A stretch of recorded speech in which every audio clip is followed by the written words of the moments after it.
하나님 말씀 요한복음 14장입니다.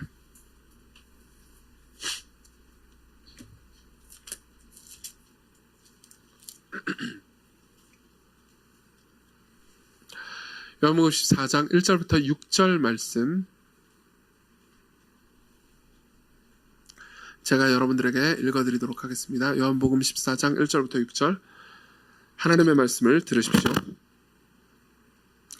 너희는 마음에 근심하지 말라. 하나님을 믿으니 또 나를 믿으라. 내 아버지 집에 거할 곳이 많도다. 그렇지 않으면 너에게 일렀으리라. 내가 너희를 위하여 거처를 예비하러 가노니 가서 너희를 위하여 거처를 예비하면 내가 다시 와서 너희를 내게로 영접하여 나 있는 곳에 너희도 있게 하리라. 내가 어디로 가는지 그 길을 너희가 아느니라. 도마가 이르되 주여 주께서 어디로 가시는지 우리가 알지 못하거늘 그 길을 어찌 알겠사옵나이까? 예수께서 이르시되 내가 곧 길이요 진리요 생명이니 나로 말미암지 않고는 아버지께로 올 자가 없느니라. 아멘. 시광교회는 내년에 위험하고 그리고 도전적이며 영광스러운 선택을 하도록 부르심 받았습니다. 우리는 내년에 교회를 개척할 거고 그리고 내년에 교회를 개척하기 위해서 지금 그러니까 공동체적인 변화를 위해서 기도하면서 계속해서 말씀을 듣고 있습니다. 물론 여러분들은 매번 설교 때마다 저 얘기를 맨 앞에 하는데 도대체 구체적으로 무슨 일을 하겠다는 거냐? 라고 생각할 수 있는데 물론 이제 10월 달에 그 얘기를 한번 하겠습니다. 오후 예배 때 여러분들 모두를 이제 대상으로 해서 우리가 구체적으로 뭘 할지 계획을 좀 더 상세하게 말씀드릴 겁니다. 저번에 얘기했던 것보다 더 상세하게요. 하지만 저는 그 계획이 우리를 변화시킨다고 생각하지 않습니다. 그리고 그 계획대로 해서 좋은 교회가 개척되면은 그 모든 것이 끝이라고 생각하지 않습니다. 시광교회가 2개가 되는 것이 그러니까 장땡이 아니죠. 궁극적으로 우리가 변화되는 것이 중요합니다. 교회가 2개가 생기면 뭐합니까? 이 교회가 그러니까 복음의 은혜 안에서 행복하고 그리고 예수 그리스도의 사랑과 영광을 드러내지 못한다면은 그러니까 교회가 2개가 든 3개가 되든 뭐가 어떻게 되든 그건 별 의미가 없을 겁니다. 그렇기 때문에 우리가 진정으로 준비하고 있는 것은 공동체적인 변화입니다. 새로 개척하는 교회뿐만 아니라 여기 있는 교회 모두가 공동체적으로 서로 사랑하라라는 예수님의 말씀을 진지하게 생각하는 거죠.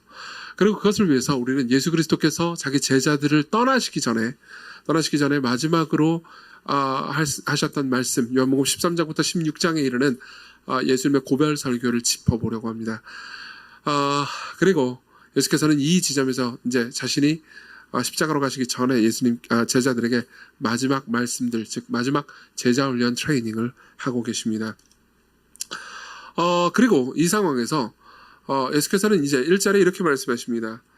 너희는 마음에 근심하지 말라. 하나님을 믿으니 또 나를 믿으라. 마음에 근심하지 말라. 왜 그럴까요? 왜냐하면 제자들이 굉장히 근심하고 있었기 때문입니다. 제자들은 이 상황에서 굉장히 두려워하고 있었습니다. 왜 그랬을까요? 이유는 간단합니다. 원래 그들은 그러니까 이렇게 생각했었습니다. 예수님을 이 제자를 전부 다 메시아라고 생각을 하긴 했어요. 근데 그들이 생각하는 메시아는 모든 인간을 죄와 사망에서 구원할 구세주라기보다는 일종의 정치 지도자였습니다. 군사와 정치를 손에 잡고 당시의 세계를 정복한 로마를 무너뜨리며 이 예루살렘을 회복하고 그리고 이스라엘이 그러니까 마치 알렉산더 대왕이 전 세계를 정복했던 것처럼 모든 세계를 정복하고 그 중에 이제 왕이 되는 것이 메시아라고 생각을 했던 거죠. 그리고 당연히 제자들은요 3년 동안 예수님을 따라다니면서 자신들이 이렇게 예수님을 열심히 따라다녔으니 이제 예수님이 모든 세상의 왕이 될 때 자기가 뭐 한 자리 차지할 거라고 생각을 했습니다. 뭐 영의정, 좌의정, 우의정 이 정도는 했을 거라고 생각을 했던 거죠. 그래서 12명에서 서로 누가 크냐라고 싸우기도 했었죠.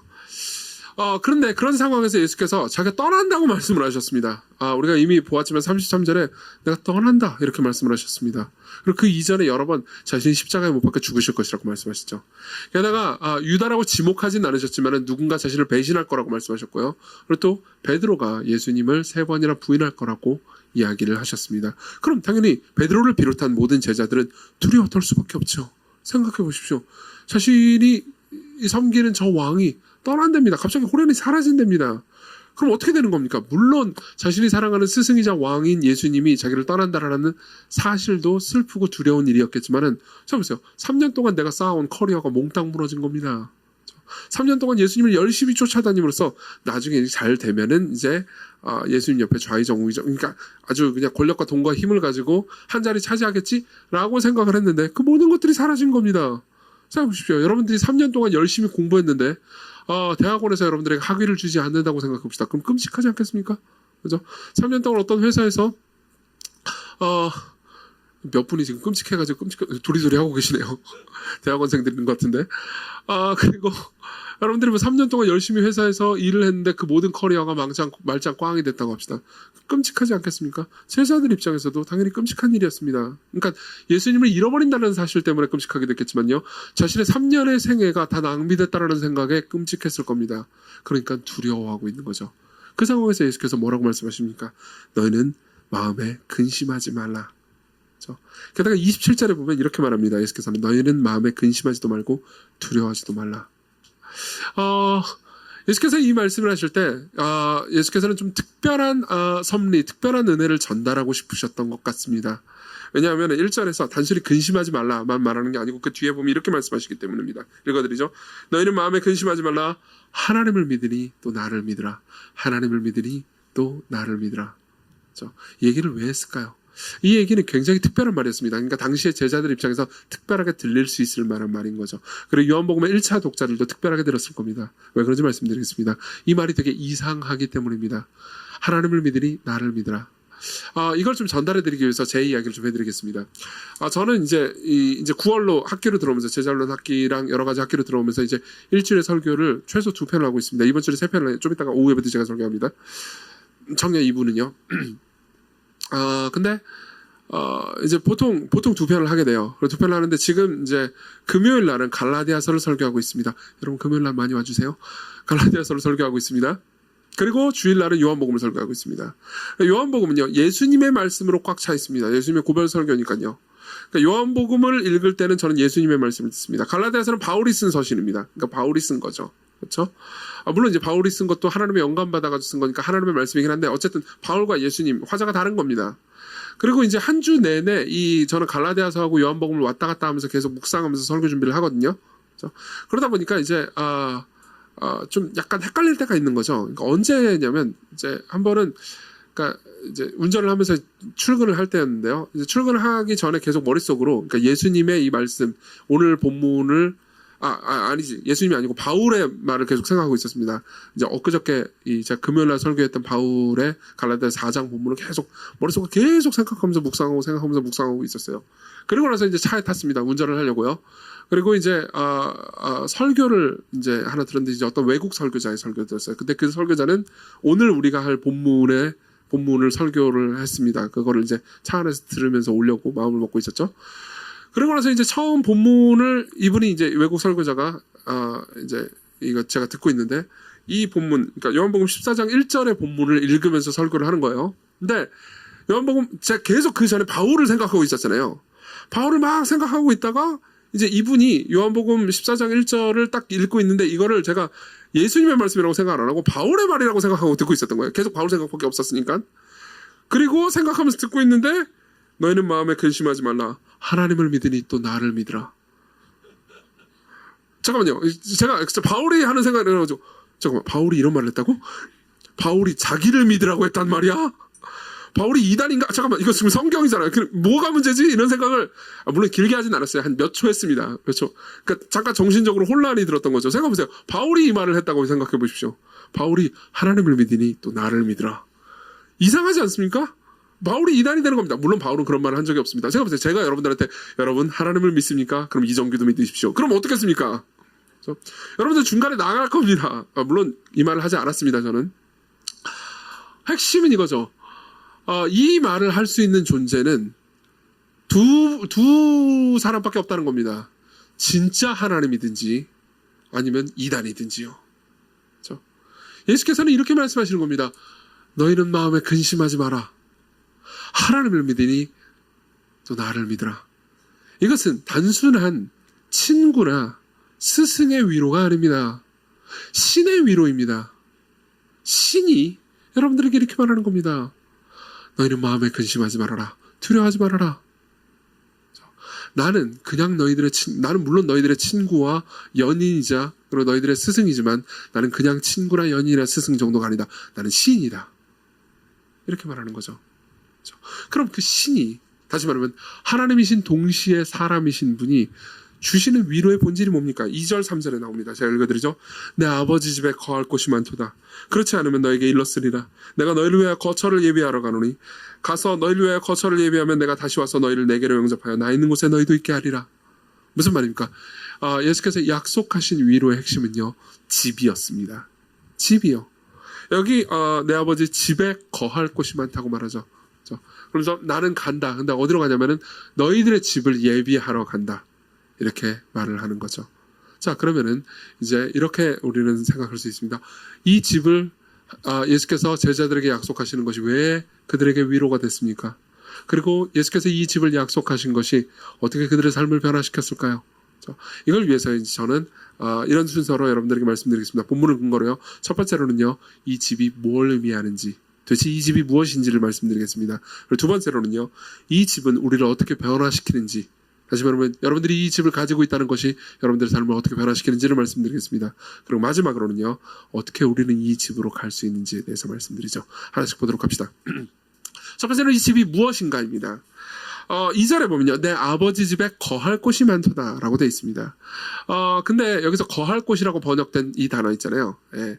이 단어를 옛날 킹제임스 버전 성경은 이제 영어 성경 중에서도 고어 성경입니다.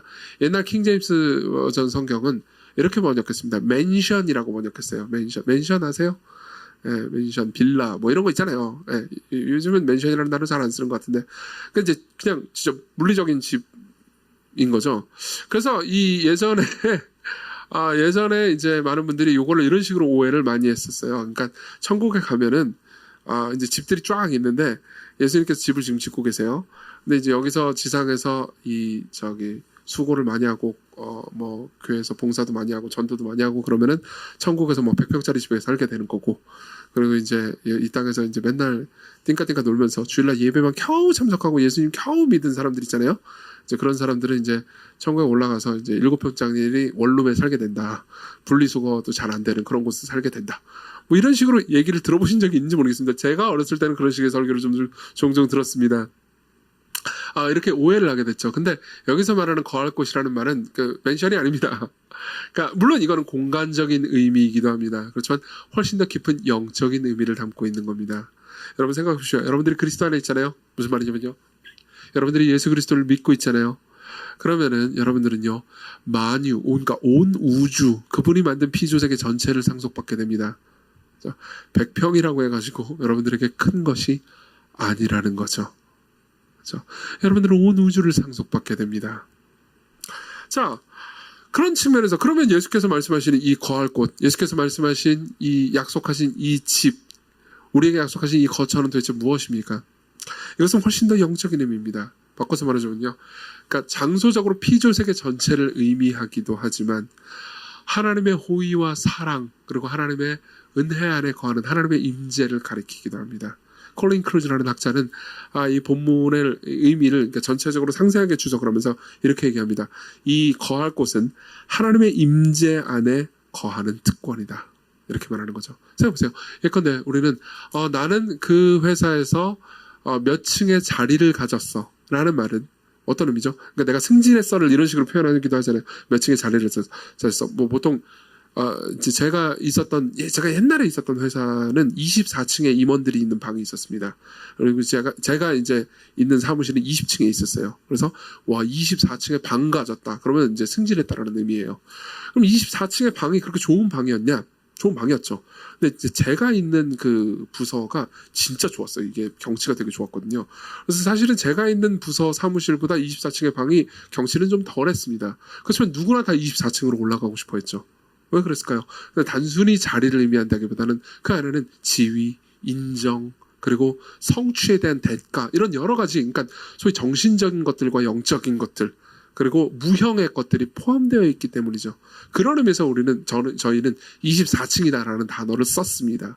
마찬가지입니다. 예수께서 여러분들에게 너희들의 거처를 내가 예비하러 간다라는 말은 단순히 장소적인 의미가 아닙니다. 무슨 말이냐면 너희들에게 하나님의 인정이 있을 것이다. 너희들에게 하나님의 사랑이 영원토록 있을 것이다. 하나님께서 너희들과 함께 거한다.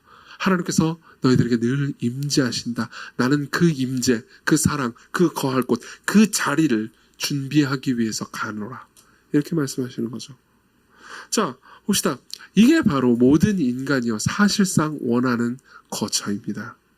여러분들은요, 특히 이제 1부 예배 때는 다른 좀 그렇지 않았지만 2부 예배에 참석하시는 여러분들의 압도적인 다수는 집이 없으실 겁니다. 맞죠? 예. 물론 저 사는 집 있는데 사는 집의 등기부등본에 여러분들의 이름이 써 있지 않습니다. 맞죠? 그리고 여러분들은요, 이제 대부분 이제 서울 혹은 수도권에 살고 계시기 때문에 서울 혹은 수도권에 여러분들의 이름이 적혀 있는 등기부등본을 가지는 것을 소망하실 겁니다. 예.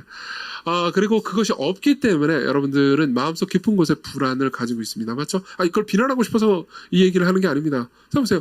여러분들이 등기부등본에 여러분들의 이름이 있으면 훨씬 더 좀 더 안정적이고 마음이 편안할 것 같지 않습니까? 예컨대 여러분들이 이런 생각을 할 겁니다. 그 집 있으면 지금 이놈의 지금 때려치고 싶은 회사 좀 때려치고 유럽 여행이라도 한 달 갔다 올 텐데, 이런 생각 하시는 분들 분명히 계실 겁니다. 그럼 뭘 의미합니까? 이 집이 나에게 쉼을 줄 텐데, 내게 집이 있으면 나는 쉼을 가질 수 있을 텐데 라는 의미입니다. 더 깊이 생각해 볼까요? 이 집은 나를 구원할 텐데 라는 마음이, 물론 여러분들이 언어로 그렇게 말하지는 않겠지만 그런 마음이 조금은 들어있는 셈입니다. 근데 생각해 봅시다. 그럼 집이 있으면 여러분들이 정말 쉬게 될까요? 그렇지는 않습니다. 여러분들이 예상할 수도 있으시다시피 집이 여러분들을 실제로 쉬게 만들어주지 않습니다. 예컨대 여러분들이 한강 뷰에 40몇 평짜리 아파트를 가지게 됐다고 합시다. 좋겠죠. 그죠? 근데 만일 그 한강뷰에 40몇 평짜리 아파트를 가졌는데 여러분들이 옆집에 싸우는 소리가 되게 잘 들리고, 그리고 윗집에 그 층간소음이 엄청나다고 합시다. 그럼 어떤 생각이 들겠습니까? 여러분들이 집을 가졌지만 갑자기 이런 말을 하게 될지도 모릅니다. 집에 있지만 집에 가고 싶다. 이런 말 할 수 있죠. 최근에 제가 들었던 말입니다. 우리 교회에 이제 이 아기를 이제 갓난아이를 키우는 어떤 이제 자매분이 그런 얘기 하더라고요. 자기 집에서 애를 키우고 있어요. 예. 근데 이 애가 신생 같은 경우는 계속 빽빽 울면서 그 한순간도 관심과 눈을 떼어놓을 수가 없거든요. 그럼 너무 힘들어요. 예. 애기 엄마들이 하는 말 중에서 이런 말이 있어요. 예. 애기 엄마는 퇴근이 없다고요. 퇴근이 없어요. 이 애가 퇴근을 해야지. 애는 계속 붙어있는데 어떻게 퇴근을 합니까? 그러다 보니까 너무 힘든 거예요. 그래서 그 애기 엄마가 이런 얘기를 하더라고요. 집에 있는데 집에 가고 싶다고요. 이런 일들은 늘 있을 수 있습니다. 여러분들은 한강이 바라보는 리버뷰 아파트에서 가족끼리 싸울 수 있습니다. 그럼 여러분들은 어떻게 됩니까? 집이 있지만 집이 없는 상태가 됩니다. 한강이 보이는 리버뷰 아파트에 있는데 여러분들이 갑자기 몸이 아프기 시작합니다. 그럼 어떻게 됩니까? 여러분들은 집이 없어집니다. 여러분들은 여러분들이 가지고 싶어 했던 그 무언가가 가졌다고 느껴졌지만 손에서 사라져버리는 것을 경험하게 됩니다. 그렇죠? 이미 여러분들이 이런 것들을 경험해 본 적이 있을 겁니다. 지금 이 2부 예배 들으시는 분들 중에서는요, 취준생이 계십니다. 제가 알고 있는 분들도 계시죠. 그리고 직장 한 5년차, 6년차, 10년차 넘는 분들도 계십니다. 네, 보십시오. 자, 제가 보는 되게 재미있는 지점이 바로 이겁니다. 취준생은요, 그 직장 생활 한 5년차, 10년차 된 사람이 이제 어느 정도 지위까지 올라갔단 말이에요. 그 사람을 보면서 부러워합니다. 나도 저 자리를 가질 수 있다면, 내가 저 빌딩에 계속 출근할 수 있다면, 내가 저 상황에서 저 자리, 저 지위를 가질 수 있다면 나는 쉬고 안락할 수 있을 텐데. 그런 생각을 해가지고 10년차한테 이야기를 하잖아요. 그럼 10년차가 이렇게 얘기해 줍니다. 지금이라도 다시 생각해. 우리 회사 들어오지 마. 지금 나는 어떻게 하면 탈출할 수 있을지 지금 고민 중이야. 근데 탈출을 못해. 왜냐면 여기서 탈출하면 내가 하여튼 내 인생을 탈출하게 될 수도 있어. 이렇게 말하는 거죠. 그렇죠? 물론 취준생은 이 사람이 부러울 겁니다. 그리고 이 사람은요, 이 취준생이 안쓰러울 겁니다. 그리고 이 취준생도 결국 직업을 가지게 되면 10년 후에 똑같은 말을 할 겁니다. 들어오지 마, 들어오지 마. 그죠? 우리는 이걸 다 알고 있습니다. 자, 이 상황에서 사람들은 뭘 찾고 있습니까? 집을 찾고 있습니다. 이건 단순히 하우스가 아닙니다. 영어는 하우스와 홈이 다르죠? 그죠? 홈입니다. 내 영혼을 쉴 수 있게 하는 안락입니다. 그리고 예수께서 약속하신 것이 바로 그겁니다. 내가 너희들에게 궁극적인 안락을 주겠다. 온 우주를 창조하고 만든 신이 너희들 곁에 있는 안락을 주겠다. 그분이 너희들을 영원히 사랑할 것이다. 그분이 너희들을 영원히 지킬 것이다. 그게 너희들의 집이다. 이렇게 말씀하시는 거죠. 이게 예수께서 약속하신 겁니다. 이걸 생각하면요, 우리는 조금 더 그러니까 우리가 사는 인생을 멀리 좀 깊이 그리고 진지하게 보게 됩니다. 여러분 생각해 보십시오. 우리는 보통 그러니까 사람들과의 대화 가운데서 그리고 우리 자신의 계획 안에서 1년 혹은 2년 혹은 길어봤자 10년 전 정도를 생각하면서 행동하고 말합니다. 그렇지만은 예수께서 하신 이 말씀, 그분이 영원토록 우리와 함께 계신다라는 이야기를 들을 때 우리는요, 우리의 생각과 지평을 영원으로 확장합니다. 생각해 보십시오. 우리가 집이 없다라는 것이 꽤나 비참하게 보일 수 있고요. 그리고 내가 집이 있다라는 것이 꽤나 행복하게 보일 수도 있습니다. 하지만 우주를 한번 생각해 보십시오. 우주 앞에서 지구는 얼마나 작습니까? 먼지만도 못한 크기입니다. 지구 앞에서 대한민국은 얼마나 작습니까? 대한민국 내에서 서울은 뭐 아주 작은 건 아니지만 그래도 비교해보면 훨씬 작습니다. 서울 내에서 여러분들의 집은 얼마나 작습니까? 그죠? 물론 우리 교회에서는 이런 분들이 없는 걸로 알고 있지만 여기 계신 분들 중에서는 뭐 집을 몇 채씩 뭐 빌라도 하나 가지고 있고 뭐 상가도 뭐 한 채 가지고 있고 이런 분들이 계실지도 모릅니다. 제가 알기로는 없는데 그런 분들이 계시다면 끝나고 저한테 연락 좀 주십시오. 아니 그냥 복음을 전해드리려고. 이게 무슨 소리야 이게. 자 보십시오. 웃기려고 한 거예요. 잠깨 하려고.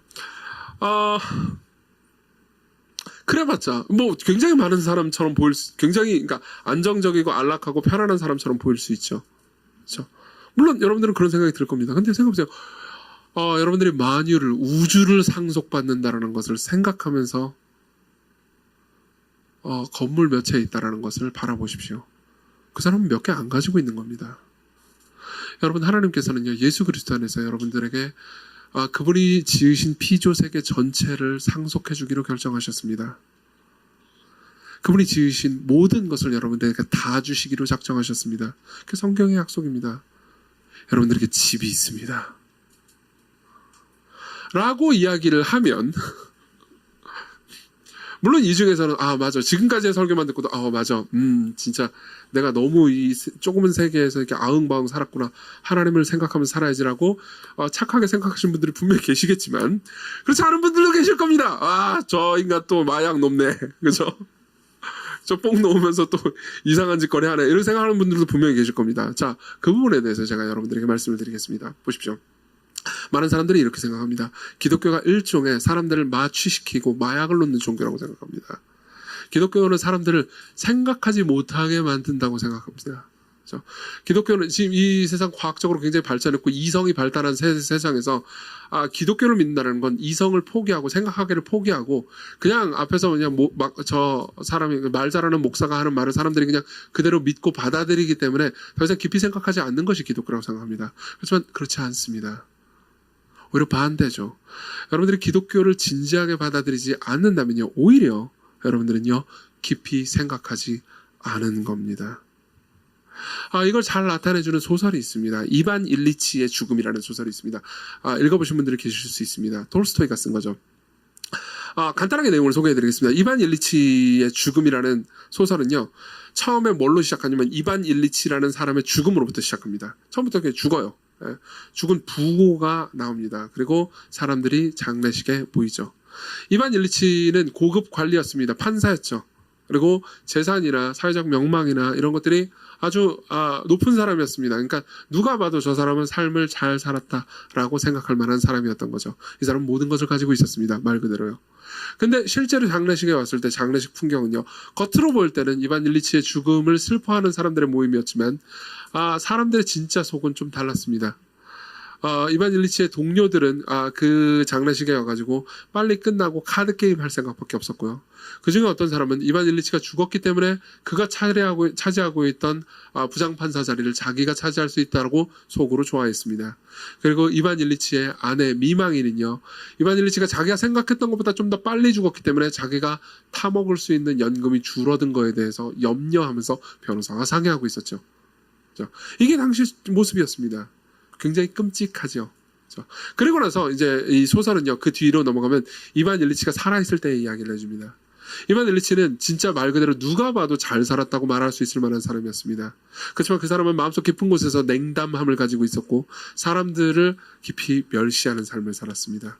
그렇지만 그 과정 중에서 자신이 사람들을 멸시한다라는 것, 냉담하다라는 건 전혀 들키지 않고 살 수 있었죠. 그렇지만 이반 일리치는요, 계속해서 승진하고 성공했습니다. 부를 가질 수 있었습니다. 명예와 사람들의 인정을 계속해서 가질 수 있었습니다. 그러다가 45살에 갑자기 옆구리가 아프기 시작합니다. 그리고 병에 걸리죠. 끔찍한 병에 걸립니다. 의사는 고치지 못합니다. 그리고 그때서야 비로소 이반 일리치는요, 이런 생각을 합니다. 제가 읽어드리죠. 전에는 절대 그럴 리 없다고 여겼던 생각, 즉 자신이 인생을 잘못 살았다라는 생각이 들었고 어쩌면 이것이 진실일지도 모른다는 생각도 들었다. 이반 일리치는 한 번도 그런 생각을 한 적이 없습니다. 내가 인생을 잘못 살았다니. 그렇지만 이때 비로소 내가 인생을 잘못 살았을지도 모른다는 생각이 들었습니다. 그리고 이반 일리치는 계속해서 그 과정 가운데 갈등합니다. 갈등하지만 잊으려고 노력합니다. 그렇지만 잊을 수 없죠. 왜냐하면 죽음이 멀리 있지 않았기 때문입니다. 삶은 너무나 고통스럽기 때문입니다. 몸이 너무 아팠습니다. 그리고 그 과정 중에서요, 당연히 이반 일리치를 돕거나 간호하는 사람들이 있었죠. 그 사람은 높은 사람이니까요. 그렇지만 그때 이반 일리치는요, 계속해서 자신에게 쉴 곳과 안식처가 없다라는 것 때문에 괴로워합니다. 그리고 이런 말을 합니다. 제가 읽어드리죠. 오랜 기간 고통스럽게 병마와 씨름하면서 이반 일리치는 사실대로 고백하는 것이 부끄럽기는 해도 누군가가 자신을 병든 어린아이 대하듯 마냥 불쌍히 여겨주기를 그 무엇보다도 간절히 소망했다. 아이를 달래며 보살피듯 다독여주고 입을 맞춰주고 자기를 위해 울어주기를 바랐다. 수염이 하얗게 새어가는 나이에 권위 있는 판사에게 누구도 그렇게 해줄 수 없다는 것쯤은 그도 알고 있었다. 그럼에도 그는 여전히 누군가가 그렇게 해주기를 바라고 있었다. 이반 일리치가 바라는 건 뭐였죠? 집이었습니다. 쉼이었습니다. 단순히 장소 말고요, 자기가 받아들여질 수 있는 쉴 곳. 이번 주에 제가 이 적당한 인용거리가 있는지를 고민하면서 멜론에서, 이거 말하면 안 되죠, 서양 과일 웹사이트에서, 서양 과일 음악 듣는 웹사이트에서 가사 검색이 되더라고요. 쉴 곳이라고 검색을 해봤습니다. 저는 CCM이 많이 뜨리라고 생각했습니다. 아니에요. 네, 쉴 곳이라는 이름에 그 노래도 있고요. MC 몽씨가 부른 노래도 있고요. 그리고 쉴 곳이라고 번역하니까 되게 많이 나오더라고요. 그리고 대다수가 이런 거 있습니다. 당신이 내 쉴 곳이라고요. 당신이 내 쉴 곳이 되어주기를 원한다고요. 그 당신은 항상 뭘 합니까? 나를 있는 그대로 받아줍니다. CCM이 아니었습니다. 다 가요들이었어요. 그럼 뭘 의미합니까? 우리가 집이라고 생각할 때 그 집은요, 우리가 안식하면서 받아들여지는 무엇인 거죠. 이게 이반 일리치가 원했던 겁니다. 그리고 이반 일리치는요, 죽는 날까지 그것을 얻지 못하고 죽습니다.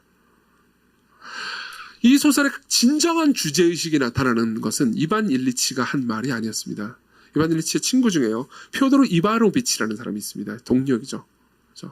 이바노비치는 장례식에 참여해서 이런 생각을 합니다. 갑자기 죽음에 대해서 생각을 하기 시작합니다. 여러분 보십시오.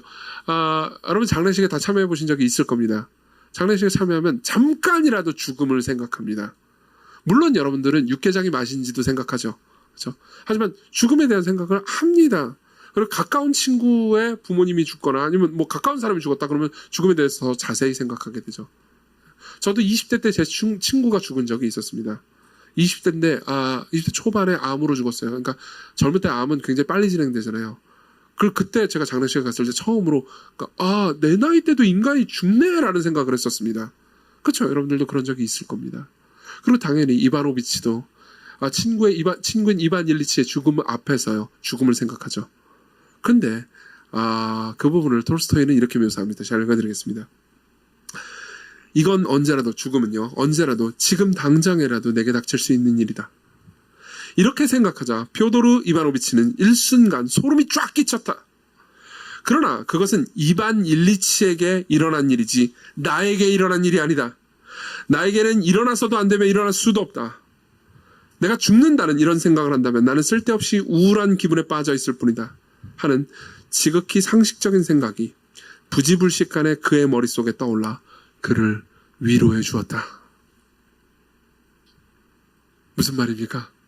죽음이라는 생각이 들었습니다. 그럼 어떻게 하지? 나는 죽음 이유가 준비됐나? 나는 제대로 살아온 것이 맞나? 나는 내가 마땅히 살아야 하는 삶을 살았나? 그런 생각이 당연히 들죠. 그렇지만 그 생각이 들자마자 마음이 우울해졌습니다. 그래서 어떻게 하기로 했죠? 이건 나에게 일어난 일이 아니야. 이반일리치에게 일어난 일이지. 그러면서 다른 생각을 해버렸습니다. 자, 보십시오. 여기서 이 사람이 한 건 뭐죠? 지적인 자살이죠. 깊이 생각하지 않은 거죠. 그렇죠? 아까도 말씀드렸듯이 많은 사람들은요, 기독교인들은 생각하기를 그친 사람이라고 오해합니다. 생각하기를 그쳤으니까는 이 몇천 년 전의 고대 문서를 믿고 현대 과학이 종교는 다 거짓이고 뻥이라는 거를 이미 입증해버렸는데 현대 과학을 믿지 않고 이 고대의 문서를 읽는다고 생각합니다. 사실 현대 과학은 죽음과 삶, 그리고 영혼과 하나님에 대해서 아무것도 입증하지 못했는데도 불구하고요. 그렇지만 진짜로 깊이 생각하지 않는 거는요, 오히려 기독교를 거부하는 태도입니다. 사실상 어떤 의미에서 기독교를 거부하는 태도조차 깊이 생각하는 겁니다. 여러분, 기독교에서 말하는 진리들이 있잖아요. 하나님, 죄, 인간, 예수 그리스도, 그분의 죽음과 부활, 이것을 진지하게 이해하고 받아들이고 올바로 생각한 사람들은요, 딱 두 가지 결론밖에 내지 못합니다. 하나는요, 예수 그리스도를 믿고 받아들이고 그분을 주와 구주로 섬기든지요, 아니면 또 하나는요, 예수 그리스도를 미치광이라고 생각하면서 저주하고 버리든지요, 기독교를 미워하든지요. 왜 그런지 아십니까? 깊이 생각하면 두 가지 결론 중에 하나밖에 이룰 수 없기 때문입니다. 예수는 신입니까? 아니면 이단입니까? 스스로 하나님을 믿으니 나를 믿으라 라고 말하는 존재는 신 아니면 미치광일 수밖에 없습니다. 그렇죠? 근데 이 지점까지 우리는 잘 가지 않습니다. 그냥 기독교인들은 그렇게 믿는가 보다 그러면서 신경 쓰지 않습니다. 거기에서 좀 더 깊이 들어가면은 사람들이 이런 생각합니다. 이거 너무 복잡해. 지금 내 앞에 지금 펼쳐져 있는, 내가 지금 당장 해결해야 되는 여러 가지 것들이 있는데, 이런 것들을 생각하면서 살아야지. 뭐 이렇게, 죽은 이유까지 우울해. 이런 생각 하지 말자. 자, 보십시오. 그만 생각합니다. 그리고 그 결과는요, 기독교를 거부하는 것도 아니고, 기독교를 받아들이는 것도 아닙니다. 그냥 무시하는 거죠. 이 부분에 있어서 찰스 스윈돌이라는 신학자는요, 이 사람은 이제 사도행전 주석을 쓸 때 되게 재미있는 이야기를 해줍니다. 그러니까 이제 사탄과 악마가 서로 대화하는 이야기를 이제 가상으로 상상으로 그려서 이야기를 해주는데요. 제가 읽어드리겠습니다. 옛날에 어떤 사람이 땅속에 캄캄한 나락으로 내던져졌는데 거기에 악령들과 대장 사탄이 모여 있었다. 그는 사탄과 귀신들 사이에 오가는 대화를 지켜보았다. 손에 악의 호를 든 대장 사탄이요, 큰 소리로 말했다. 내가 인간의 영혼들을 멸하려 하는데 누가 세상에 나가 그들을 회유하겠느냐? 어떤 메시지를 어떻게 전하여 남녀노소 가릴 것 없이 다 하나님을 등지게 만들겠느냐? 그러니까 첫 번째 귀신이 나타납니다. 첫 번째 귀신이 이렇게 얘기하죠. 제가 나가서 사람들에게 천국이 없다고 말하겠습니다. 그러니까 사탄이 말합니다. 아니, 그 방법은 안 통한다. 인류에게 천국이 있다는 말을 들은 지 너무 오래됐고, 게다가 우리의 원수인 신이 그리스도인에게 준 책에 천국이 나와 있고 죽음과 눈물과 슬픔과 고통과 고생과 비극이 더는 없는 곳으로 천국이 약속돼 있잖아. 그러니까 두 번째 귀신이 나옵니다. 두 번째 귀신이 이렇게 얘기해 주죠. 그거 말고 제가 가서 인간들에게 지옥이 없다고 얘기해 주죠. 그러니까 사탄이 이렇게 대답합니다. 무슨 소리야, 그 방법도 안 통해. 언젠가는 반드시 심판날이 있어서 각자 살아온 삶에 상응하는 곳으로 가야 함은 인간들은 최소한 양심으로라도 알고 있다. 사실 내가 말하던 그 책, 곧 그리스도인의 지침서에는, 성경을 가리키죠, 천국에 대한 말보다 지옥에 대한 말이 더 많다. 지옥이 없다는 말을 그들이 믿을 리가 없지. 그리고 잠시 침묵이 흐르고 사탄이 말합니다. 인간이 살고 있는 지상나라의 모든 계층, 모든 연령, 모든 문화, 모든 남녀에게 고루 통할 방법이 필요하단 말이야. 그러니까 세 번째 한 음흉한 귀신이 나옵니다. 그래서 사탄에게 말해주죠. 제게 답이 있습니다. 그러니까 제가 할게요. 저는 인간에게 지옥이나 천국이 없다고 말하지 않겠습니다. 그냥 서두를 게 없다고만 말하겠습니다.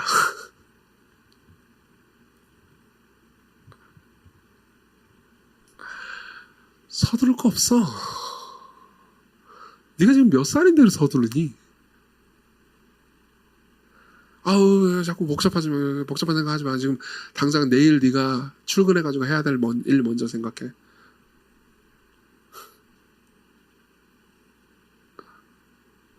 여러분 신앙이 없는 사람들뿐만 아니라 신앙이 있는 사람들도 이렇게 살아가지 않습니까?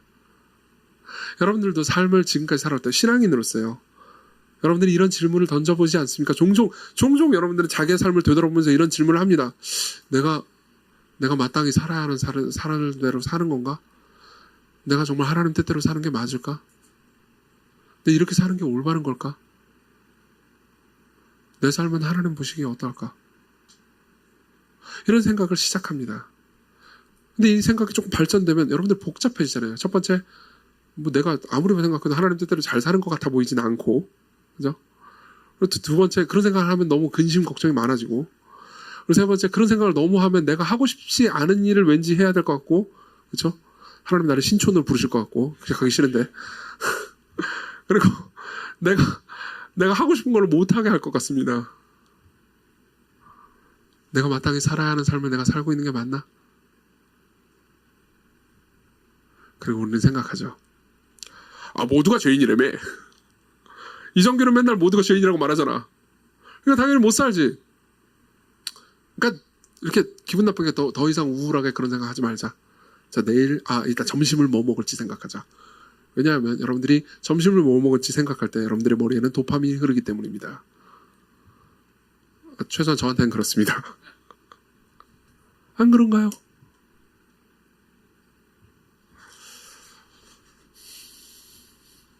우리가 왜 집을 잃어버리는지 아십니까? 우리가 지적으로 게으르기 때문입니다. 여러분들 머리가 IQ가 낮다고 말하는 게 아닙니다. 여러분들은 하나님의 말씀 앞에 깊이 생각하지 않습니다. 종종요. 저 여러분들 모두가 그렇죠. 저도 이렇게 생각합니다. 저도 내 사역이 올바른 건가? 내가 진짜 진실하게 사역하고 있는 게 맞는가? 내가 열심히 하는 게 전부일까? 정말 내가 사람들을 사랑하고 있는가? 이런 질문 앞에 종종 저도 도망치니까요. 자, 그럼 두 번째로 넘어가겠습니다. 두 번째는 그렇게 길게 이야기하지 않겠습니다. 그럼 집이 있다는 게 우리를 어떻게 변화시킵니까? 보십시오. 이 지점에서 자기 자신의 삶을 진정으로 되돌아보고 예수 그리스도께서 우리를 위한 집이 있다라는 것을 믿잖아요. 그럼 여러분들의 삶이 변화될 수밖에 없습니다. 생각해보세요. 지금 집이 없는 분들 중에서요. 집이 내 이름으로 된 등기부등본에 집이 없습니다. 라고 하는 분들 중에서도요. 집이 갑자기 생겼다고 합시다. 그렇죠? 그러면 여러분 어떻게 됐습니까? 당연히 여러분들의 삶이 조금씩 변할 겁니다. 여러분들 중에서는 진짜 내가 뭐 아무것도 없어가지고 지금 이놈의 회사 때려치고 싶어 죽겠는데 이놈의 회사 못 때려치고 지금 계속 어쩔 수 없이 먹고 살아야 되니까 다닌다. 이런 분들 계시죠? 그죠? 내가 집만 있었으면 이놈의 회사 때려치고 한 달 정도 유럽 여행 갔다 오면서 좀 편하게 사는 건데 이런 생각 하시는 분들도 분명히 계실 겁니다. 집이 있으면요 여러분들 뭔가 달라지겠죠. 마찬가지로 여러분들에게 영원한 집이 약속되어 있다는 것을 진정으로 믿잖아요. 그럼 당연히 여러분들의 삶이 달라질 수밖에 없습니다. 여러분들은 다른 시각으로 세상을 보게 됩니다. 그리고 예수께서 이 말씀을 하시는 건 중요했습니다. 예수께서 뭐라고 말씀하십니까? 너희는 마음에 근심하지 말라. 하나님을 믿으니 또 나를 믿으라. 왜 이 얘기를 할까요? 자, 보십시오. 이후에 이 제자들의 운명이 어떻게 되는지 아십니까? 이후에 이 제자들의 운명은요. 아주 끔찍합니다. 예수께서는 지금 이 마지막 고별 설교 전체를 통해서 단 한 가지 주제를 이 제자들에게 강조하고 싶어 하십니다. 저와 여러분들에게 강조하고 싶어 하십니다. 한 가지 주제가 뭔지 아십니까? 서로 사랑하라는 겁니다. 너희들끼리 서로 사랑하라는 겁니다. 서로 사랑함으로써 제가 여러 번 설교했듯이요. 무릎 꿇는 사랑을 서로에게 주라는 거죠. 자기중심적이고 자기 안에 갇혀있지 않고 사람들을 섬기고 사랑하라는 거죠. 이게 바로 그들이 들었어야 되는, 그리고 우리가 지금 들어야 하는 메시지입니다. 그리고 제자들이 그 메시지대로 산 결과 그들이 어떻게 된지 아십니까? 그들 모두가 지상에서는 집을 잃었습니다.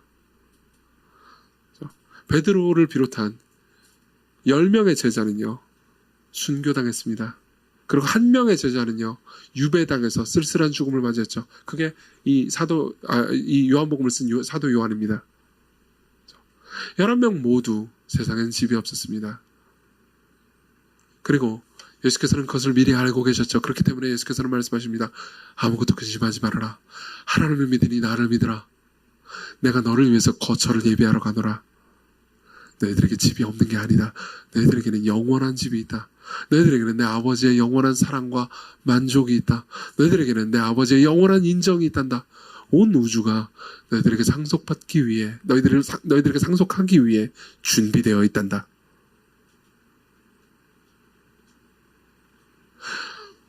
여러분들이 이것을 진지하게 생각한다면, 그리고 여러분들이 이 모든 사실을 진짜로 믿는다면요, 여러분들은 지금과 다르게 행동할 겁니다. 여러분들은 여러분들의 삶을 자기만 생각하고 자기 안에 갇혀서 여러분들이 가지고 있는 시간과 물질과 여러분들의 삶 전체를요, 자기와 자기가 좋아하는 사람들 일부만을 위해서 사용하는 것을 손해라고 생각할 수도 있습니다. 여러분들에게 약속된 거대한 기쁨, 거대한 약속이 사실 어떤 의미에서 너무나 거대하기 때문에 잘 와닿지 않는 그 거대한 약속을요, 여러분들이 진짜로 받아들인다면요, 여러분들의 삶은 진짜로 변화될 겁니다. 마치 이건 이와 같습니다. 이건 팀 켈러 목사님이 만든 예화인데요, 여러분들에게 망루가 있는 것과 같습니다. 망루가 뭔지 아시죠? 어떤 성이 있잖아요. 그럼 아주 높은 탑입니다. 그게 망루예요. 높은 탑은 왜 있습니까? 보세요. 성이 있잖아요. 그럼 보통 적들이 침공할 때가 있습니다. 성을 함락시키기 위해서요. 그러면 내가 그냥 낮은 곳에만 있다고 합시다. 낮은 곳에 있으면요, 적들밖에 안 보입니다. 맞죠? 그러면요, 내가 마치 죽어버리고 모든 것이 끝날 것 같아 보입니다. 근데 그때 망루에 올라간다고 합시다. 그럼 어떻게 되죠? 망루에 올라갈 때 이런 게 보이는 겁니다. 지금 우리 편이 있고요. 우리 편이 지금 밀리고 있고 적군이 우리를 다 쓸어버리려고 하고 있습니다. 근데 저 멀리, 망루에 올라오니까 저 멀리요, 잠시 후면 다가올 우리 편이 보입니다. 그리고 우리 편은요, 숫자가 우리 지금 싸우고 있는 군사와 적군들을 다 합친 것보다 훨씬 많습니다. 그리고 잠시 후면 우리 편이요, 이 적군을 양쪽에서 모두 쓸어버릴 겁니다. 그게 보인다고 하면 여러분들은 어떻게 되겠습니까? 안심하게 될 겁니다. 더 이상 근심하지 않게 되겠죠. 여러분들은 무엇을 결정할 때 근심 때문에 결정하는 것이 아니고 기쁨 때문에 결정하게 됩니다.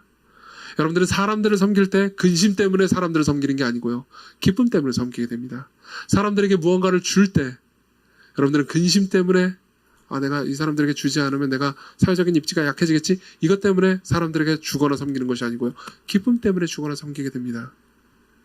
여러분 그거 아십니까? 배은민 강도사님의 좌우명이 뭔지 아십니까? 인생의 좌우명이요? 배은민 강도사님 여기 없는데 우리가 이제 홈페이지 만들려고 작업하고 있거든요. 그래서 교역자 소개하려고, 교역자 소개 저한테 전부 다 내라고 그랬어요. 그러니까 다 되게 멋들어지게 소개해가지고 저한테 주더라고요. 제게 제일 멋없었어요. 그래서 다시 쓰려고요, 저는. 배우민 강사님께 뭔지 아세요? 그분의 좌우명이 뭔지 아세요? 한 번뿐인 인생 속히 지나가리니 오직 그리스도를 위한 일만이 영원하리라. 이건 CT 스터드라는 사람이 한 말이에요. 어버운 거예요. 모를 줄 알았지. 네. 한 번뿐인 인생 속히 지나가리니 오직 그리스도를 위한 일만이 영원하리라. 물론 이 문장은 오해하기 쉬운 문장이기도 합니다. 마치 여러분들이 일상적으로 공부를 하거나 회사를 다니거나 하는 일은 그리스도를 위한 일이 아닌 것처럼 생각하게 될 수도 있습니다. 그런 의미는 아니에요. 그렇지만 여러분들은 왜 회사를 다니십니까? 왜 공부를 하십니까? 왜 가정을 섬기십니까? 여러분들은 그리스도를 위해서 이 모든 것들을 하고 있습니까? 여러분들은요, 삶에서 무언가 여러분들의 삶 전체를 투자할 무언가 영광스러운 무언가가 있습니까? 여러분들은요, 여러분들이 평상시에 그냥 사는 삶을 지루한 삶을 지속하도록 지음받은 존재가 아닙니다. 여러분들은 여러분들이 생각했던 것보다 훨씬 더 위대하고 영화로운 존재로 지음받았습니다. 제가 지난주에 어떤 목사님을 만났습니다. 이 목사님과 대화를 나누게 됐는데요, 이 목사님은요, 그러니까 어떤 목회지에서 목회를 하시는 분이라면요, 자기가 이제 이 목회를 하는 곳에 분들은 직업적으로 안정된 분들이 꽤 많다고 하더라고요. 그러니까 직업적으로 공무원들과, 그리고 이제 그런 공공기관이나 아니면 이제 뭐 전문직이나 해가지고 자신의 삶이 안정된 분들이 굉장히 많다는 거죠. 그것도 이제 공무원이나 전문직들도 젊을 때는 굉장히 바쁘잖아요. 그렇죠? 근데 이제 40대 중후반 넘어가면 조금 여유가 생깁니다. 그럼 이제 그런 분들이 그 교회에 제일 많대요. 그래서 저는 처음에 그랬습니다. 오, 부럽다. 그분들은 경제적으로도 좀 안정되니까는 교회 재정도 괜찮을 거고, 그리고 또 그분들이 또 시간도 좀 남으시니까 교회에서 뭐 섬김도 많이 하시고 그러지 않을까요? 이렇게 얘기를 했습니다. 근데 그분이 한숨을 쉬면서 뭐 재정적으로 여유로운 건 뭐 목사님 교회보다 훨씬 여유롭겠죠. 우리 교회보단. 그렇죠? 그건 맞을 겁니다. 그렇지만은 꼭 그렇지는 않습니다. 그러시더라고요. 그래서 뭐가 문제입니까? 라고 물어보니까 이러더라고요. 그러니까 이제 그 목사님 좋은 목사님이에요. 좋은 목사님이기 때문에 뭐 이분들이 나와가지고 교회 가지고 봉사 많이 하고 희생하고 헌신해야 되는데 안 한다. 이것 때문에 슬퍼하실 분은 아니었습니다. 오히려 이런 거였죠. 그 목사님은요, 이 안정적인 직업을 가지신 분들이 행복하기를 바랬습니다. 이분들이 그 안정을 찾고서도 별로 행복하지 못한 걸 발견합니다. 그러니까 안정을 찾았어요. 이제 집도 생겼습니다. 그리고 수입도 안정적입니다. 그 정도 나이가 되면 수입도 안정적이고 집도 생겼고요. 그리고 이제 시간도 조금 여유가 있습니다. 그러면 행복해야 되는 거 아닙니까? 즉 집을 가진 거 아닙니까? 근데 자신의 삶에서 자신이 희생적으로 섬길 무언가를 찾지 못했기 때문에 계속해서 우울해하더라는 거죠. 우울하면 어디로 가죠? 정신과로 갑니다. 상담사를 만납니다. 그럼 상담사 정신과 사람들이 이렇게 얘기해 줍니다. 취미를 좀 가져보세요. 그래서 그분들은 취미가 엄청나게 많다고 합니다. 이 취미를 가지다가 좀 기쁘죠. 그러다가 좀 질리면 또 다른 취미로 갑니다. 돈도 있고 시간도 있기 때문에 취미를 여러 개 가질 수 있습니다. 이 취미에서 저 취미로, 저 취미에서 그 다음 취미로. 여러분 취미를 가지지 말라고 말하는 게 아닙니다. 그렇지만 계속해서 여러 취미를 가지면서 자신의 삶 전체를 주고 사랑할 무언가가 없기 때문에 그 우울함에서 벗어날 수 없다는 거죠. 자기 자신이 초라하다는 느낌, 자기 자신이 존귀하고 존엄하고 위대한 존재라기보다는 그냥 별것 없고 하잘것 없는 존재라는 그 하찮은 느낌에서 도무지 벗어나지 못하는 것이 정말 큰 문제라는 이야기를 들었습니다. 물론 우리 중 대다수는 이게 먼 이야기처럼 들릴지 모르겠습니다. 특히 2부 예배에 나오시는 분들은요. 그렇지만 여러분들은요, 여러분들의 인생 전체를 걸 무언가를 찾았습니까? 바꿔서 말하면 여러분들은 이런 말을 할 수 있습니까? 한 번뿐인 인생 속히 지나가리니 오직 그리스도를 위한 일만이 영원하리라. 이 말을 하는 사람은 바보 멍청이가 아닙니다. 이 말을 하는 사람은요, 그럼 선교사로 나가야 되나? 이런 의미가 아닙니다. 여러분들은 누군가를 사랑하면서 섬기면서 희생적으로 자기를 내놓는 일에 기쁨을 아십니까? 여러분들은요, 돈이나 혹은 뭐 자리 때문에 미래를 걱정하지 않고, 그것이 남들이 보기에 무슨 뭐가 많이 있어서가 아니고요. 하나님을 신뢰하기 때문에 미래를 걱정하지 않고 염려치 않는 사람이 가지고 있는 기쁨을 아십니까? 여러분들이 그 기쁨을 모른다면요, 여러분들이 예수께서 하신 말씀을 깊이 생각하지 않은 겁니다. 그리고 여러분들이 이 예수께서 하신 말씀을 깊이 생각함으로써 그 기쁨에 잠긴다면 여러분들은요, 근심하지도 않고 마음에 두려워하지도 않게 될 겁니다. 절대적인 평안이 여러분들을 지배합니다. 자, 그럼 마지막으로 이 얘기를 하겠습니다. 어떻게 이 집에 들어갈 수 있습니까? 어떻게 이 절대적인 평안을 얻을 수 있습니까? 목회자로서 좋은 점은요, 죽기 직전의 사람들을 볼 일이 잦다는 겁니다. 저는 30대 초중반에, 그러니까 아주 어린 나이에 전도사 때 죽기 직전의 분을 만나서 신방을 한 적이 있습니다. 우리 교회 청년의 아버지였죠. 지금도 뭐 제가 생각할 때 좀 어리숙한 목회자고 연약한 사람이긴 하지만 그때는 훨씬 더 바보 같은 목회자였습니다. 그래서 어떻게 했냐면 저는 그러니까 죽기 직전에 병자를 신방하러 갈 때 도대체 뭘 어떻게 해야 되는지 전혀 몰랐습니다. 누가 가르쳐주지도 않았던, 가르쳐줬는데 안 배웠겠죠 뭐. 하여튼 그랬던 것 같아요. 그래가지고 그냥 이렇게 어리숙하게 갔습니다. 지금 생각하면 되게 끔찍한 게 그때 무슨 추리닝 비스무리한 옷을 생각하면서 얼마나 바보 같은 옷이겠어요. 옷을 입고 뭐 대충 머리는 이런 밤토리 같은 머리를 하고 그리고 성경책을 좀 따로 가지고 가지. 굳이 귀찮다고 아이패드를 쩔레쩔레 들고 그리고 갔습니다. 물론 이제 마음속으로 기도는 했죠. 신심은 있었으나 외형적으로는 정말 바보 멍청이 같은 모습으로 그냥 쩔레쩔레 갔었습니다. 그 요양병원으로 갔어요. 요양병원으로 가서 신방을 하러 갔습니다. 생각해보세요. 그분은 70이 넘으신 분이었고요. 암 말기였고요. 그리고 누가 봐도 그러니까 괜찮은 삶을 살았다기보다는 후회할 만한 일을 많이 하신 분이었습니다. 가족들에게 사랑이나 뭐 이런 것들을 준 분은 아니었어요. 그리고 생각해보세요. 그분의 삶은 어떻게 보면요, 굉장히 교만하다고 평가할 수 있을 만한 삶을 사셨습니다. 그리고 그런 70대 노인이 전도사라고 와가지고, 그분은 심지어 신앙도 없는 분이었어요. 신앙도 없는 분이 전도사라고 와가지고 무슨 추리닝 비스무리한 옷에 아이패드 들고 와가지고 그 더벅머리 하고 오네. 애가 뭐가 안심스러울 수 있겠습니까? 저 같으면 그런 사람 이게 뭐야 너 그러면서 거의 그랬을 것 같아요. 근데요, 그분이요, 저 같은 인간한테 매달리더라고요. 매달리시더라고요. 그러면서 물었습니다. 저한테 이렇게 묻더라고요. 물은 게 아니고 그냥 이런 고백이었죠. 저는 제가 마땅히 살아야 하는 삶을 살아본 적이 없는 것 같습니다.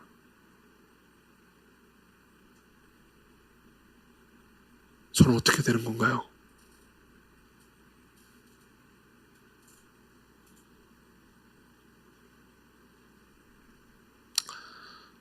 저는 집으로 갈 수 있나요?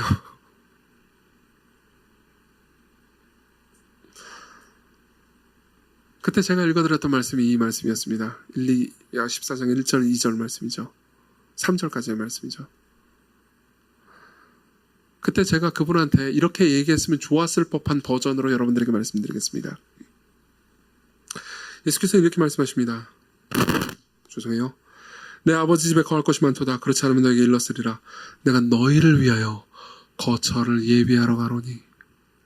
내가 너희를 위하여 집을 예비하러 가노니. 자, 이게 무슨 말일까요? 예수께서는요, 자, 저 위에 집을 너희들이 예비해라, 너희들이 준비해라 라고 말씀하지 않으셨습니다. 보세요. 여러분들이 이 땅에서 마땅히 살아야 하는 바를 제대로 올바르게 잘 살면 집에 100평짜리 맨션이 생기고, 그렇지 않고 대충 살아간다면요, 여러분들이 그냥 7평짜리 원룸에 산다 라면요, 여러분들이 집을 준비하는 건 여러분들이겠죠. 그렇지만 예수께서는 여러분들에게 여러분들의 집을 준비하라고 말씀하지 않으셨습니다. 그분은 뭐라고 말씀하십니까? 내가 너희를 위해서 집을 준비하러 간다. 내가 너희를 위해서 집을 준비하러 간다. 그분이 우리를 위해서 집을 준비하러 가시는 거죠. 그럼 어디로 가는 겁니까? 도대체 어디로 간다는 겁니까? 4절에 이렇게 말씀하십니다. 내가 어디로 가는지 그 길을 너희가 안다. 그러니까 도마가 말합니다. 모르는데요? 아니요, 압니다. 그분이 어디로 가는지 아십니까? 그분이 우리를 위해, 저와 여러분들을 위한 집을 마련하러 어디로 가시냐면요, 십자가로 가십니다. 그분이 십자가로 가십니다. 왜요? 왜 십자가로 가는 길이 우리가 집이 생기는 길입니까? 왜 그분이 십자가로 가셔야 우리에게 집이 생깁니까? 자, 보십시오. 말씀드리겠습니다. 저와 여러분들에게 집이 없는 이유가 무엇인지 아십니까? 죄 때문입니다. 죄 때문입니다. 죄는요, 소외를 낳습니다. 생각해보세요. 여러분들이 돈이 많다 하더라도 여러분들이 계속해서 자기중심적으로 살아간다고 합시다. 여러분들이 계속해서 이기적으로 살아간다고 합시다. 그럼요, 여러분들 주변에 있는 사람들은 자연스럽게 여러분들을 소외시킬 겁니다. 그렇죠? 그 소외시키는 사람들이 잘하는 거라고 얘기하고 싶지는 않습니다. 그렇지만 여러분들이 소외되는 이유는 여러분들 안에 있는 자기중심성 때문입니다. 여러분들이 계속해서 성깔대로 산다고 합시다. 그럼 여러분들의 가족이라도 여러분들이 옆에 있기 힘들어질 겁니다. 그럼 내가 고독감과 외로움과 소외감을 느끼는 이유는 뭐죠? 내 죄 때문이죠. 맞죠?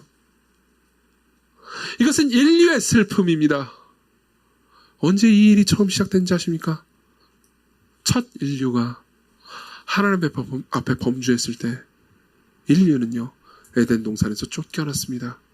무슨 말입니까? 인간이 처음으로 집을 잃어버린 것은 아담과 하와 때부터였다는 거죠. 그리고 그 이후로 인간은요, 계속해서 집을 가져도 집을 가지지 못한 느낌 때문에 소외를 느끼면서 살았습니다.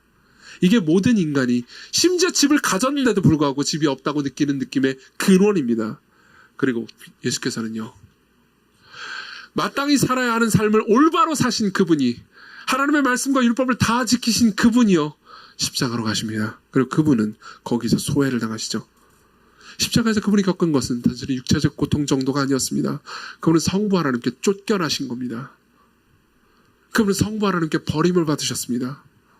그리고 그분이 우리에게 집을 주시기 위해서 그분이 집을 이루셨어야 했습니다.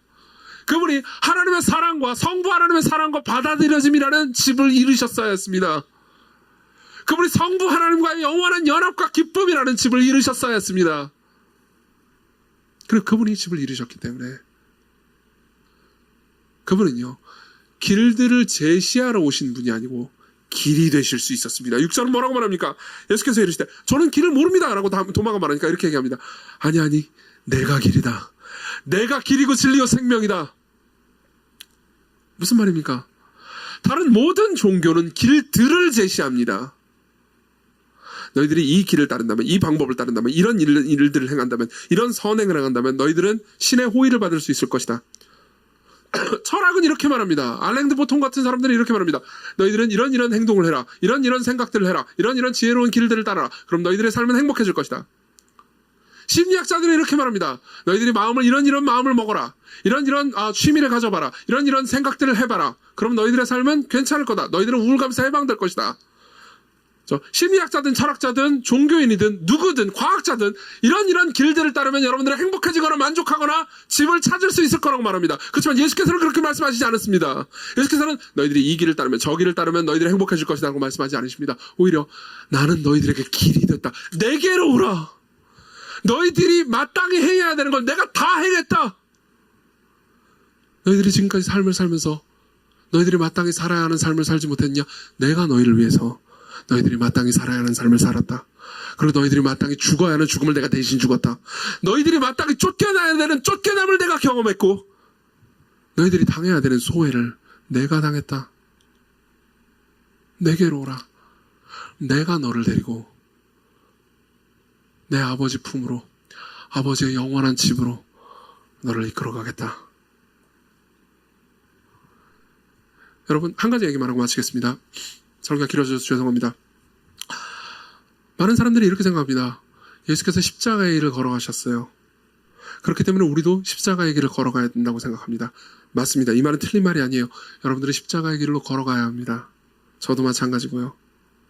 그분이 십자가의 길로 걸어가셨기 때문에요. 근데 이때 사람들은 오해할 수 있습니다.